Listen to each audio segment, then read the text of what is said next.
হরে কৃষ্ণ, রাধে রাধে। তোমরা সবাই কেমন আছো? সো আজকেও আমি গীতার ক্লাস নিয়ে চলে এসেছি। ঠিক আছে, আজকে আমরা পঞ্চদশ অধ্যায়ের ক্লাস করব। এর আগে ক্লাসগুলো যারা দেখোনি তারা ডেফিনেটলি আমি বলবো যে তোমরা একটু দেখে নাও, প্লেলিস্ট করাই আছে, নাহলে কিন্তু হুট করে দেখলে তোমরা বুঝতে পারবে না। সো আজকে শ্লোক সংখ্যা আরও কম আছে, মাত্র 20টা শ্লোক আছে। আর আজকে পঞ্চদশ অধ্যায়ের নাম হচ্ছে পুরুষোত্তম যোগ। যাদের কাছে বই আছে তারা তো জানোই, আমি আরেকবার দেখিয়ে দিচ্ছি। আর যাদের কাছে বই নেই আমার গীতার ক্লাসগুলো শুনতে থাকো। আর তোমাদের কেমন লাগছে অবশ্যই কিন্তু ফিডব্যাকগুলো আমাকে জানিও। অনেকেই আমাকে বলেছো যে খুব ভালো লাগছে এইভাবে আরও এগিয়ে যেতে। আমার ইচ্ছে আছে গীতার ক্লাস হয়ে যাওয়ার পরে কৃষ্ণ রিলেটেড অন্য কোনো বিষয় নিয়ে আবার আমি একটা কিছু বই অর্ডার করবো, যে নিজেও একটু সেই বিষয়ে চর্চা করব, তার উপরে ভিডিও তোমাদের জন্য বানিয়ে দেবো। আর সব থেকে বড় কথা হচ্ছে আমার নিজের মুখ্যযোগ পড়া হয়ে গেছে, ঠিক আছে, বাট তোমাদের ভিডিও এখন আপাতত আমি পঞ্চদশ অধ্যায় অবধি আজকে করাবো। মানে এখনো তোমাদের সাথে ভিডিও শেষ করতে করতে একটা উইক আমার লেগে যাবে, বাট আমার নিজে পার্সোনালি একদম অষ্টাদশ অধ্যায় অবধি পুরো শেষ হয়ে গেছে। সো আমি এর মধ্যেই আরেকটা কৃষ্ণ রিলেটেড কোনো বই অর্ডার করে নিজে পড়া স্টার্ট করবো, এবং গীতার ক্লাস যখন শেষ হয়ে যাবে ততদিনে আমার নিজের অনেকটা পড়া হয়ে যাবে, তো আমি তার উপরে ক্লাস করে দেবো।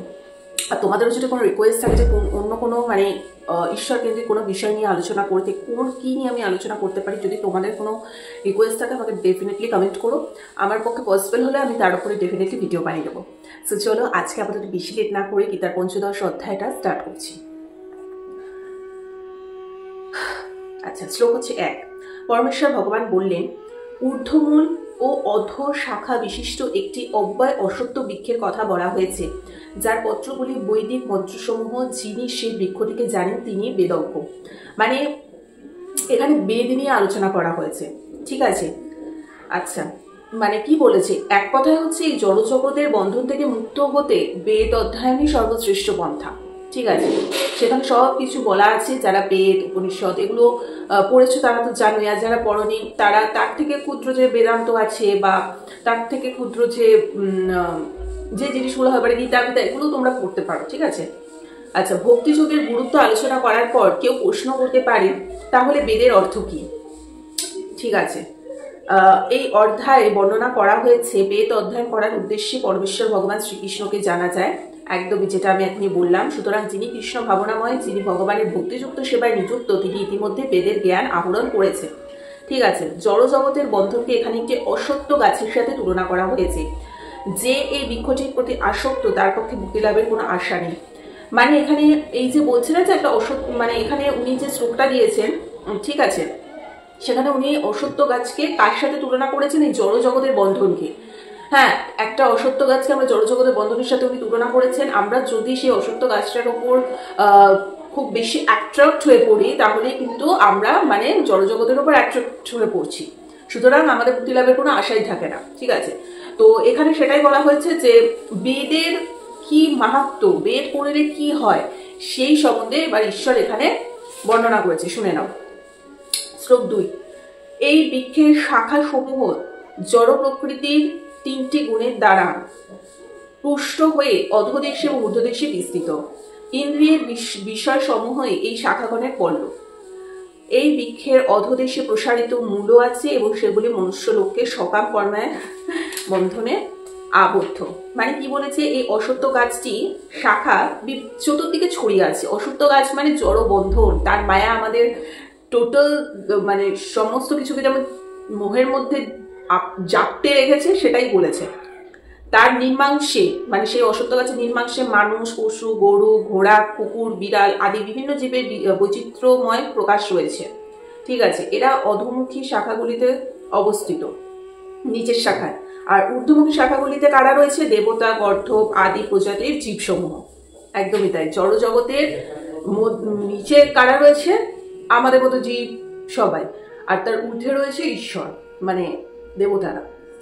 আচ্ছা, উচ্চতর লোকে গিয়ে পূর্ণ কর্মের ফল ভোগ করার পর মানুষ আবার এই পৃথিবীতে ফিরে আসে এবং পুনরায় তারা সকাম কর্মের মাধ্যমে উন্নত হবে। আচ্ছা, এটাই বলেছে যে আমরা স্বর্গেও যদি চলে যাই, সরি আজকে একটু সকালে আমি ভিডিওটা শ্যুট করছি বলে একটু নয়েজ তোমরা পাবে। অন্য টাইমে আমি রাতে শ্যুট করি, বাট এখন আমার একটু টাইমের অভাবের জন্য আমি সকালবেলাটাই শ্যুট করে নিচ্ছি, তাই একটু হয়তো নয়েজ পাবে, একটু অ্যাভয়েড করো কাইন্ডলি। যাই হোক, তো এখানে এটাই বলেছে যে আমরা মানে কোনো রকম মানে ভালো যদি পুণ্যকর্ম করে থাকি তার ফল হিসেবে আমরা স্বর্গে যেতে পারি। কিন্তু স্বর্গে যাওয়া মানে কিন্তু মোক্ষ লাভ একদমই না, বা পুরোপুরি ঈশ্বরের কাছে চলে যাচ্ছি সেটা কিন্তু না। স্বর্গে থাকে দেবদেবীরা, আমরা কিছু বছর হয়তো দেবদেবীদের সাথে সুন্দর করে টাইম স্পেন্ড করে আবার কিন্তু আমাদেরকে এই পৃথিবীতে যে কোনো রূপেই জন্মগ্রহণ করতে হবে, আবার ওই একই কাজ করতে হবে। সুতরাং কৃষ্ণ ভক্তদের সবসময় টার্গেট থাকে আমরা স্বর্গ না, আমরা ডাইরেক্ট গুলোকে যাবো, এমন কর্ম করবো যেখানে আমি ঈশ্বরের কাছে পুরোপুরি পৌঁছে যাবো, ওখানে গিয়ে ওনার সেবা করা, ওনাকে যা করার করবো, ওনার সাথে থাকবো, আমরা কখনো পৃথিবীতে ফিরে আসবো না। শ্লোক হচ্ছে 3 থেকে 4। এই বৃক্ষের প্রতিটি রূপ, প্রকৃত রূপটি এই জগতের উপলব্ধ হয় না। এর আদি অন্ত স্থিতি যে কোথায় তা কেউ বুঝতে পারে না, কিন্তু দৃঢ়তার সঙ্গে তীব্র বৈরাগ্য রূপ অস্ত্রের দ্বারা দৃঢ়মূল এই অসত্য বৃক্ষকে অবশ্যই ছেদন করে সেই স্থানে অন্বেষণ করা কর্তব্য, যেখানে গমন করলে পুনরায় ফিরে আসতে হয় না, এবং সেখানে শরণাতীত কাল হতে সমস্ত কিছু প্রবর্তিত এবং বিস্তৃত হয়েছে, যার থেকে সে আদিপুরুষের প্রতি শরণাগত হওয়া উচিত। মানে কি বলেছে যে এই অসত্য বৃক্ষের প্রকৃত রূপটি মানে এই জড়জগৎকে আমরা কখন বুঝতে পারি না। একটা অসত্য গাছকে তো এখানে জড়জগতের সাথেই তুলনা করেছে, তো সেটাই বলছে। বৃক্ষটি কতদূর পর্যন্ত প্রসারিত এবং বৃক্ষটির শুরু কেউ তা দেখতে পায়নি, একদমই তাই, তবুও তার কারণ খুঁজে বার করতে হবে। ঠিক আছে, এভাবে অনুসন্ধান করতে করতে মানুষ ব্রহ্মাতে এসে পৌঁছায়, যে ব্রহ্মার উৎপত্তি হয়েছে তার থেকে, বিষ্ণুর থেকে। অবশেষে যখন কেউ এভাবে পরমেশ্বর ভগবানের কাছে পৌঁছায় তখনই তার গবেষণা শেষ হয়, একদমই তাই। আচ্ছা, পরমেশ্বর ভগবান শ্রীকৃষ্ণ আদিমূল, যার থেকে সবকিছু প্রকাশিত হয়েছে। সে পরমেশ্বর ভগবানের কৃপা লাভ করতে হলে কেবলমাত্র আত্মসমর্পণ করতে হবে। আত্মসমর্পণ করা মানে কিছু শ্রবণ করা, ঈশ্বরের কথা শ্রবণ করা, কীর্তন করা, ভক্তি অনুসারে তার সমস্ত বিধি নিষেধগুলো পালন, মানে তার নিষেধগুলো পালন করে চলা, এটাই। শ্রীকৃষ্ণের চরণে আত্মসমর্পণ করা মাত্র স্বাভাবিকভাবে এই জড়জগতের থেকে আমরা মুক্তি লাভ করতে পারি। আচ্ছা, শ্লোক হচ্ছে 5। যারা অভিমান এবং মোহশূন্য, সঙ্গদোষ সহিত নিত্য বিচার পরায়ণ, কামনা বর্জিত, সুখ ও দুঃখের দ্বন্দ্বসমূহ এবং বিভ্রান্তি থেকে মুক্ত, তারাই সেই অব্যয় পদ লাভ করে। অর্থাৎ কি বলেছে, গর্বের দ্বারা মোহচ্ছন্ন হওয়া উচিত না। মানে যে কোনো কাজের ক্ষেত্রে আমরা অত্যন্ত অহংকারী, অত্যন্ত গর্ববোধ করি না, সেটা করা কিন্তু কখনো উচিত না। সবসময় শ্রীকৃষ্ণের শ্রীচরণে নিজেকে আত্মসমর্পণ করতে হবে এবং সবসময় এটাই বলতে হবে, আমি আজকে যেটুকুই করেছি সবকিছু তোমার দান, তুমি না থাকলে আমি কিছুই করতে পারতাম না। ঠিক আছে। আচ্ছা, কি বলেছে, আত্ম অহংকার করা কখনো উচিত না, কারণ জীব যদিও অল্প দিনের জন্য এখানে আসছে, তারপর বিদায় নিয়ে চলে যায়, তবু মূর্খের মতো সে নিজেকে এই জড়জগতে অদৃশ্বর বলে মনে করে, একদমই তাই। এই জড়জগতের স্তর থেকে মুক্ত হতে হবে, তবেই সে দিব্যজ্ঞান লাভ করতে পারবে। তখন মানুষ সুখ দুঃখ সবকিছু সমভাবাপন্ন হবে, ভগবানের শ্রীচরণে নিজেকে পুরোপুরি মানে সমর্পণ করতে হবে, এটাই হচ্ছে মেন কথা। শ্লোক হচ্ছে 6। যেখানে গেলে আর এই জড়জগতে ফিরে আসতে হয় না, আমার সেই পরম ধামকে সূর্য, চন্দ্র, অগ্নি এবং উদ্ভিদ, বিদ্যুৎ আলোকিত করে না। মানে গোলকে আমাদের এই জড়জগতে হয়তো সূর্যের আলোর প্রয়োজন হয়, চন্দ্র প্রয়োজন হচ্ছে, আলোর প্রয়োজন হচ্ছে, এই ঘরে যেন আলো জ্বালানো আছে, না হলে তো অন্ধকার হয়ে যাবে। কিন্তু গোলকে যেখানে শ্রীকৃষ্ণদেব রয়েছে সেখানে সূর্য, চন্দ্র, অগ্নি অথবা কোনো বৈদিক আলোর দরকার পড়ে না। ঠিক আছে, যেখানে শ্রীকৃষ্ণ নিজে বিরাজমান সেখানে এমনিই সবকিছু জ্যোতিময়, তাই হচ্ছে ব্যাপার। আচ্ছা, আর সেখানে যাওয়ার জন্য একটা মাত্রই আমাদের কর্তব্য, সেটা হচ্ছে শ্রীকৃষ্ণদেবের প্রতি নিজেকে আত্মসমর্পণ করে দেওয়া, নিজের প্রতি অহংকার, দম্ভ, গর্ব এই সমস্ত ত্যাগ করতে হবে। শ্লোক হচ্ছে 7। এই জড়জগতে বদ্ধ জীবসমূহ আমার সনাতন বিভিন্নাংশ, জড় প্রকৃতির বন্ধনে আবদ্ধ হওয়ার ফলে তারা মন সহ 6টি ইন্দ্রিয়ের দ্বারা প্রকৃতিরূপ ক্ষেত্রে কঠোর সংগ্রাম করছে। অর্থাৎ কি বলেছে, জীব হচ্ছে, আমরা হচ্ছি, মানে শুধু আমরা মানুষরা বলবো না, যে বিভিন্ন যাদের মধ্যে প্রাণ আছে সেই সব সকল জীব ভগবানের একটা ক্ষুদ্র অংশ। ঠিক আছে, সবই তো ঈশ্বরের থেকেই অবিচ্ছেদ্য অংশ, ঈশ্বরের শরীর থেকেই টুকরো টুকরো হয়ে আমরা সব একটা অংশ আমরা হয়েছি, তো একটা ক্ষুদ্র অংশ হচ্ছে জীব। ভগবানের ক্ষুদ্রাতি ক্ষুদ্র অংশ হওয়ার ফলে ভগবানের গুণাগুলির জীবদের মধ্যেও রয়েছে, একদমই তাই। প্রতিটি জীবেরই ব্যক্তিগত স্বাধীনতা রয়েছে, সেই স্বাধীনতার অপব্যবহার করার ফলে জীবাত্মা বদ্ধ হয়ে পড়ে, এবং স্বাধীনতার যথার্থ ব্যবহারের ফলে মানে যেরকম এটা বলছে যে প্রত্যেকটা জীবেরই কিন্তু নিজস্ব স্বাধীনতা রয়েছে, যেরকম ভগবানের রয়েছে। ঠিক আছে, ভগবানের নিজস্ব স্বাধীনতা রয়েছে, সে তার নিজের স্বাধীন চেতনা দ্বারা নিজেদের কর্ম করে থাকে, কিন্তু ভগবান কিন্তু কখনো অপকর্ম করে না। ঠিক আছে, যেটা আমরা মানুষেরা আমাদের মধ্যে আমরা জানি যে আমাদের নিজেদের স্বাধীনতা রয়েছে, মানে আমরা যা কিছু করতে পারি, তো সেটা করা কখনো উচিত না। শ্লোক হচ্ছে 8। বায়ু যেমন কোনো উৎস থেকে গন্ধ নিয়ে অন্যত্র গমন করে, তেমনি এই জড়জগতে দেহের ঈশ্বর জীব এক দেহ থেকে অন্য দেহে তার জীবনে বিভিন্ন ধারণাগুলি নিয়ে যায়। একদম জীব মানে কি বলেছে, জীব যদি ইচ্ছে করে তাহলে সে তার দেহকে উচ্চ শ্রেণীতে উন্নত করতে পারে, অথবা সে নিচ্চ শ্রেণীতেও অধঃপতিত করতে পারে। তার দেহের সমস্ত পরিবর্তন তার উপর নির্ভর করে। আমার মানে তার চেতনাকে সে যেভাবে গড়ে তুলবে, মৃত্যুর পরে পরবর্তী দেহ সে সেভাবেই পাবে। হ্যাঁ, তার চেতনায় যদি সে একটি কুকুর বিড়ালের চেতনার মতো গড়ে তোলে, তাহলে সে পরবর্তীকালে কুকুর বিড়ালের দেহ প্রাপ্ত হবে। আর যদি কেউ তার চেতনাকে দিব্য গুণাবলীতে স্থিত করে, তাহলে দেবতাদের মতো দেহ প্রাপ্ত হবে। আর যদি কৃষ্ণ ভাবনাময় হয়ে যায়, তাহলে কৃষ্ণলোকে সে চলে যাবে। কর্ম অনুসারে জীব বিভিন্ন দেহপ্রাপ্ত করে। একদমই তাই, মানে এটা আমরা আগেও পড়েছি, মানে যে যেমন কর্ম করবে সেই রকম ফল পায়। ঠিক আছে, তো আমাদের মধ্যে ধারণাটা ঠিকঠাক রাখতে হবে। আমরা অনেক সময় বলি যে মানুষ রূপে জন্মে প্রচণ্ড দুঃখ কষ্ট ভোগ করছি, নেক্সট জন্মে যাতে আমাকে পাখি করে তাহলে উড়ে বেড়াবে এই করবে, কিন্তু প্রত্যেকটা জীবেরই প্রচুর দুঃখ কষ্ট জ্বালা যন্ত্রণা রয়েছে। ঠিক আছে, সুতরাং এই ধরনের চিন্তা ভাবনা কখনো মনের মধ্যে আনাই উচিত না। সবসময় এটাই ঈশ্বরকে বলতে হবে, তুমি যে রূপে আমাকে এই পৃথিবীতে জন্ম দিয়েছো তোমাকে অসংখ্য কোটি ধন্যবাদ।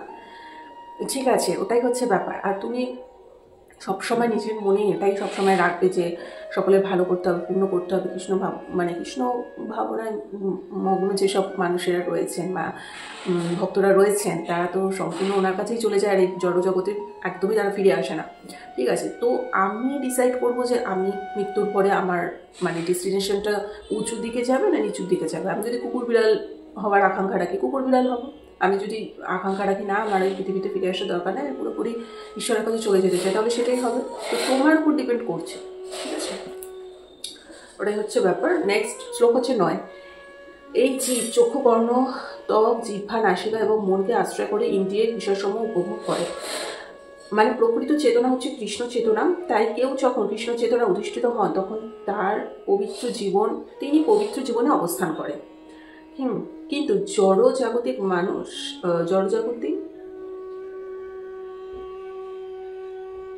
মায়ায় থাকলে, মায়ায় আবদ্ধ থাকলে সে পুনরায় মনুষ্যদেহ প্রাপ্ত করবে এবং তার কোনো নিশ্চয়তা নেই। কুকুর, বিড়াল, শুকর, দেবতা, 84 লক্ষ বিভিন্ন প্রকার প্রজাতির বহু দেহে দেহপ্রাপ্ত হয়। মানে যারা একমাত্র কৃষ্ণ ভাবনায় ভক্ত, তারা পবিত্র জীবনে অবস্থান করে। আর যারা জড়জাগতিক এইসবের মধ্যে আবদ্ধ, তারা আবার মানুষ রূপে ফিরে আসে, আর না হলে কুকুর বিড়াল রূপে ফিরে আসে, না হলে তারা কিছুদিন অন্য কিছু কাজ করে দেবতাদের কাছে যায়, আবার কয়েক লক্ষ সাধনা পার করে আবার এই জড়জগতে ফিরে আসে, নিজের কর্ম নিজে করে। শ্লোক হচ্ছে 10। মূঢ় লোকেরা দেখতে পায় না কিভাবে জীব দেহত্যাগ করে, অথবা প্রকৃতির গুণের দ্বারা প্রভাবিত হয়ে কিভাবে তার পরবর্তী দেহ সে উপভোগ করে, কিন্তু জ্ঞান চক্ষু বিশিষ্ট ব্যক্তিগণ সেই সমস্ত কিছুই দেখতে পায়। অর্থাৎ যার হৃদয়ে দিব্যজ্ঞানের প্রকাশ হয়েছে, তিনি দর্শন করতে পারেন যে আত্মা দেহ থেকে ভিন্ন। একদম, আত্মা তো আলাদা জিনিস, দেহ আলাদা। ঠিক আছে, আত্মার কখনো মৃত্যু হয় না। দেহ পুড়িয়ে টুড়িয়ে ছাই হয়ে যাবে, কিন্তু আত্মার কখনো মৃত্যু হয় না।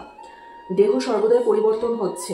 ঠিক আছে, আর এই জ্ঞান যিনি প্রাপ্ত হয়েছেন, তিনি বুঝতে পারেন কিভাবে বদ্ধজীব এই জড়জগতে দুর্দশা ভোগ করছে। একদম তাই কৃষ্ণ ভাবনা উন্নতি সাধনের ফলে যাদের চেতনা খুব উন্নত হয়েছে, তারা জনসাধারণকে এই জ্ঞান দান করবার যথাযথ চেষ্টা করে। বদ্ধজীবীদের কর্তব্য হচ্ছে এই বদ্ধ অবস্থা থেকে বেরিয়ে এসে একমাত্র কৃষ্ণ ভাবনায় নিজেকে সমর্পিত করা। ঠিক আছে, না হলে তো সে কখনো গোলকে পৌঁছাতে পারবে না। তাহলে তো বারবার তাকে রিপিট টেলিকাস্টে এখানে আসতেই হবে, কিন্তু কটা মানুষের মধ্যে সেই চিন্তা গড়ে ওঠে, তাহলে তো সবাই ওখানে চলে যেত, তাই না? এটাই হচ্ছে বিষয়। ঈশ্বর চেষ্টা করে ঠিকই, কিন্তু মানে এই জড়জগতের মানুষ এত মোহমায়া বিশাল আচ্ছন্ন হয়ে যায় যে ঈশ্বরের নাম জ্ঞান করা বা ঈশ্বরের এক্সিস্টেন্স আদৌ আছে কিনা সেই সম্বন্ধে সব কিছুই ভুলে যায়। তো সেটাই হচ্ছে বিষয়। শ্লোক হচ্ছে 11। আত্মজ্ঞানে অধিষ্ঠিত যত্নশীল যোগীগণ এই তত্ত্ব দর্শন করতে পারেন, কিন্তু আত্মজ্ঞান রহিত অবিবেকীগণ যত্নপরায়ণ হলেও এই তত্ত্ব অবগত হতে পারে না। মানে যে আত্মজ্ঞান লাভ করেনি, সে জীবদেহের সমস্ত কিছু পরিবর্তন কিভাবে হচ্ছে তা দেখতে পারে না। আধুনিক যুগে তথাকথিত অনেক যোগী আছে, মানে এখনকার দিনে তথাকথিত বেশ কিছু যোগী আছে, তারা পুরোপুরি অন্ধ। ঠিক আছে, মানে প্রকৃত মানে কি বলে সেই জিনিসটা তারা লাভ করেন উপরে অনেক সাধু সন্ন্যাসী মন্ড যাদের দেখে থাকি আর কি, তাদের পক্ষে ঈশ্বরকে উপলব্ধি করা সম্ভব না। শ্লোক হচ্ছে 12। সূর্যের যে জ্যোতি সমগ্র জগৎকে উদ্ভাসিত করে এবং চন্দ্র অগ্নির যে জ্যোতি সেই সবই আমার তেজ বলে জানবে। একদম মানুষকে শুধু বোঝার চেষ্টা করতে হবে যে সূর্যের উজ্জ্বল জ্যোতি, চন্দ্রের স্নিগ্ধ কিরণ, বৈদ্যুতিক আলো, অগ্নিদীপ্তি সবই আসছে পরমেশ্বর ভগবানের থেকে। তার কৃপা ছাড়া কিন্তু সূর্যও কখনো উদয় হবে না এবং চন্দ্রকেও কখনো আমরা আকাশে দেখতে পাবো না। তার কৃপা ছাড়া মানে কোনো আগুনও জ্বলবে না এবং কেউ বেঁচে থাকতে পারবে না। সূর্য চন্দ্র এই সমস্ত আগুন টাগুন ছাড়া কেউ তো বেঁচে থাকতে পারে? তো সব কিছু কার কন্ট্রোলে? এই যে শ্রীকৃষ্ণদেবের কন্ট্রোলে। শ্লোক হচ্ছে 13। আমি পৃথিবীতে প্রবিষ্ট হয়ে আমার শক্তির দ্বারা সমস্ত জীবদের ধারণ করি। আমি রসাত্মক চন্দ্ররূপে সমস্ত ঔষধি পুষ্টি করি। মানে ভগবানের শক্তির প্রভাবেই তো এই গ্রহগুলো মহাশূন্যে ভাসছে, নাহলে এমনি এমনি কি করে ভাসবে, তাই না? আচ্ছা, শ্লোক হচ্ছে 14।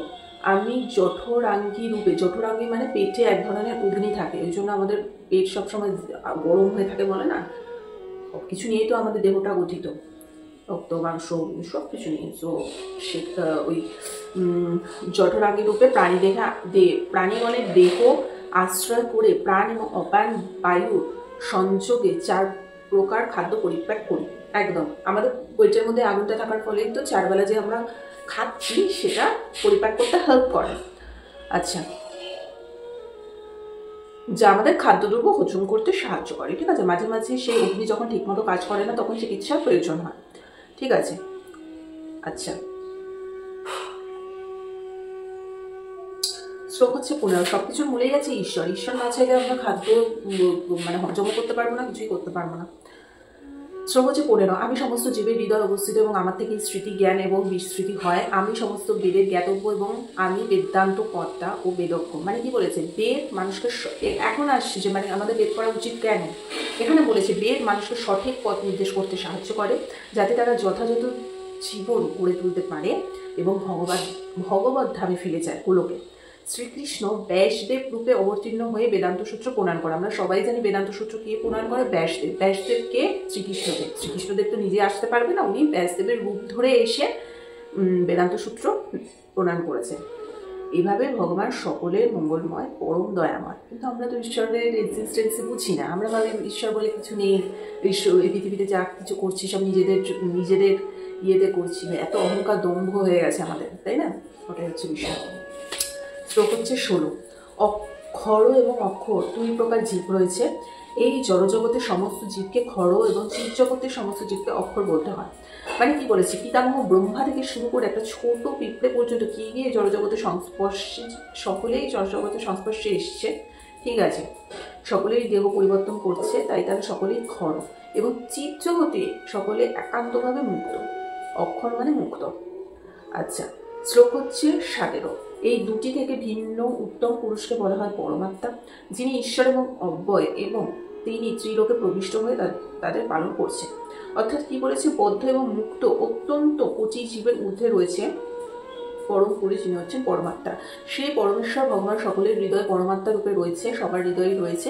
যে জ্ঞানী পুরুষ তাকে উপলব্ধি করতে পারে, কেবলমাত্র সেই শান্তিভাবে জীবনযাপন করতে পারছে। শ্লোক হচ্ছে 18। যেহেতু আমি খড়ের অতীত এবং অক্ষর থেকেও উত্তম, সেহেতু জগতে ও বেদে আমি পুরুষোত্তম নামে খ্যাত। অর্থাৎ কি বলেছে? পরমেশ্বর ভগবান শ্রীকৃষ্ণকে কেউই অতিক্রম করতে পারে না, বদ্ধ জীব না, মুক্ত জীব না, তাই তিনি সমস্ত পুরুষের মধ্যে সর্বশ্রেষ্ঠ উত্তম পুরুষ।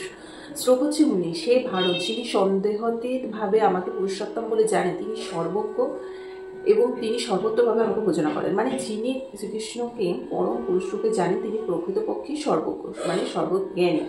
সরাসরি কৃষ্ণ ভাবনাময় ভগবত ভক্তিকে নিজে নিযুক্ত করে। বৈদিক জ্ঞানকে বলা হয় শ্রুতি, অর্থাৎ শ্রবণের মাধ্যমে যে শিক্ষা হয় তাকে আমরা শ্রুতি বলি, বৈদিক জ্ঞান বলে থাকি। ভগবদ গীতা থেকে শ্রবণ করতে হবে যে জীবনের সর্বদাই পরমেশ্বর ভগবানের অধীন তত্ত্ব আছে। শ্লোক হচ্ছে 20। এটাই হচ্ছে লাস্ট শ্লোক। কি বলেছে? হে নিষ্পাপ অর্জুন, হে ভারত, এভাবে সবচেয়ে গোপনীয় শাস্ত্র আমি তোমার কাছে প্রকাশ করলাম। যিনি এই তত্ত্ব অবগত হন তিনি প্রকৃত বুদ্ধিমান এবং তিনি কৃতার্থ হন। অর্থাৎ ভগবান এখানে স্পষ্টভাবে বলেছেন ভগবান যেভাবে তা দান করেছেন ঠিক সেভাবে তা উপলব্ধি করা উচিত। তারপরে মানুষের বুদ্ধি বিকশিত হবে এবং দিব্যজ্ঞান উপলব্ধি করতে পারবে। ভক্তিযোগে ভগবানের সেবায় নিযুক্ত হওয়ার ফলেই এই জড়জগতের গুণ থেকে সে মুক্ত হতে পারবে। তাই সবসময় উচিত একজন সদ্গুরুর আশ্রয় নেওয়া, কারণ সদ্গুরু ভক্তিযোগে সঠিক পথে যেতে হেল্প করবে।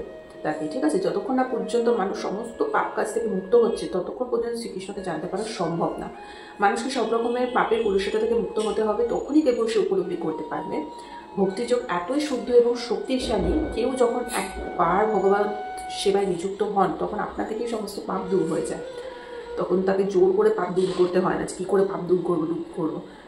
ওটাই হচ্ছে বিষয়। এইভাবেই আমাদের আজকের অধ্যায় শেষ হলো। আশা করি তোমাদের ভালো লেগেছে। অনেকটাই ছোট হয়েছে, বিকজ আজকে শ্লোক সংখ্যাও মাত্র 20টা ছিল।